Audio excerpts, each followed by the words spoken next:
Hey gays and gals, I'm Chris, or ChristopherJMUA, and welcome back to my channel. Today I'm going to be showing you guys how to do eyeshadow for hooded lids. My lids are very hooded, they have been all my life, so working with these techniques and these methods have definitely helped me up my eyeshadow game and generally change my eye shape once the eyeshadow is applied to where the hooded lids are hidden. So if you'd like to know more about hiding hooded lids and the methods I use, then stay exactly where you are because we're getting into it right now. Now the first thing you need to think about when working with hooded lids is why are they hooded? What makes them hooded? What makes us see that they're hooded and not like it? And the answer to that is darkness or shadows. The only reason that we recognize hooded lids is the fold that comes down right above our lid and creates the shadow. I need to relax my forehead so I can actually show you. There we go. Okay, so now you can see, let me zoom you in. So now you can see the shape of my eye and how the skin above my lid hangs over my lid, essentially blocking my crease. So the shadows that would go in my crease wouldn't be visible if I left them there. Sometimes for some people and some eye shapes, it's not quite as easily identifiable, and sometimes it's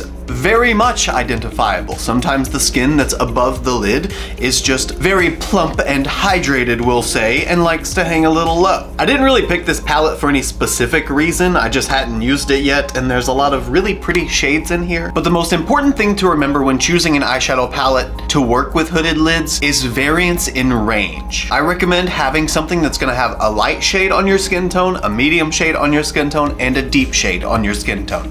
Something that you can shade with. Add dimension, highlight, shadow. And for me today, that's gonna be the shades Burn, Relax, and Cool. I'm first applying just the tiniest bit of eyeshadow base again, because it's been a minute since I put it on, so I'm pretty sure it's dried a little bit, and I don't want any creasing in this look if I can help it. To start out, I'm just gonna take the Cool shade here, the mid-tone shade, so whichever palette you're working with, or whatever 3 shades you're working with, just choose your middle shade. And for me, this shade is just going to set the base and give me a good, even tone everywhere of the same color. Oh wow, that's actually a much darker shade than I thought. I think it'll be okay. Now at this point, once you've built up your mid-tone color, it's time to go in with the deepening shade. And this part is literally whatever deepening shade you want, as long as it's the deepest color you're going to use. The 2 tools that I like to have ready are a wide, fluffy blending brush and a flat brush. Now usually whenever you get to your deepest shade, if you're watching YouTube videos or other people doing tutorials without hooded lids, you normally see them take the deepest shade, which for me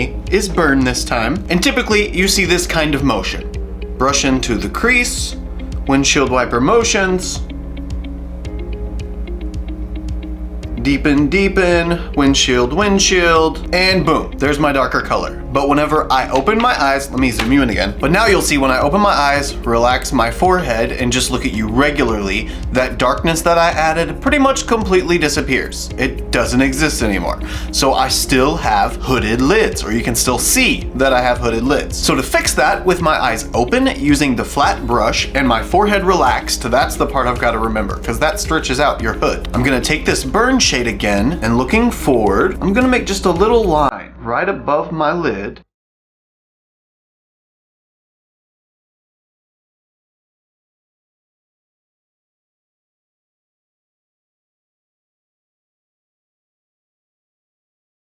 And that's it. So now you can see when I relax my forehead, look forward, you can still see the shadow that's there. Then I take the fluffy brush and blend that line out, always filling color in underneath it if I need to deepen it up a little bit, but never really pulling up any higher than this line because I don't have a lot of space above this line. I don't really have a lot of room for a bunch of colors. So I try to keep it as low as possible, but still above that crease line. And now, at this point, when I relax my forehead, open my eyes, and just look forward, you can see the darker shade. Now obviously you can still tell I'm hooded because my lid does show a little bit, and the second part to this method is fixing that. On the outer V, taking the same darkest shade that I used in the crease, I'm going to deepen the outer half of the lid and add the darker shade right into the crease again at its lowest point. Then grab our blending brush And at this point, I like to keep that darker portion only on the outside. You definitely have the option to drag it all the way across onto the lid if you want to go for like a New Year's look, or you're trying to make your eyes look smaller. I'm not trying to do that though, not this time. Now with the outer V filled, let's relax the forehead, open the eyes and look forward. You can clearly see the difference between the left side and the right side. The right side actually looks like there's a little bit of dimension. It looks like it's not hooded nearly as much because you can't see the shadow between where the hood hangs down and where my lid touches the hood, versus the left side where you can still clearly see that difference. Now we're gonna hit fast forward and finish off this look.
With the finished eye look. So what do you guys think of the method to my madness for my hooded lids? Is this a method that you might use yourself, or is this something that doesn't work for you? If you did follow along and give it a shot, let us know in the comments how it worked. In fact, if you have a method that works for you and your hooded lids, let us know down in the comments. We're always learning and growing together, so by all means share your experience. And if you did enjoy this video, it'd be really cool if you wanted to give me a thumbs up just to let me know you enjoyed it. Also, if you like this look and you'd like to see more looks like them, you can follow me on Instagram, Twitter, Snapchat, and TikTok. My username is the same for everything. It's just ChristopherJMUA. And if you gain nothing out of this video, if you gain nothing out of any of my videos, then please at least gain this. And that is to always remember and never forget that you are absolutely beautiful. And I love you guys. Bye.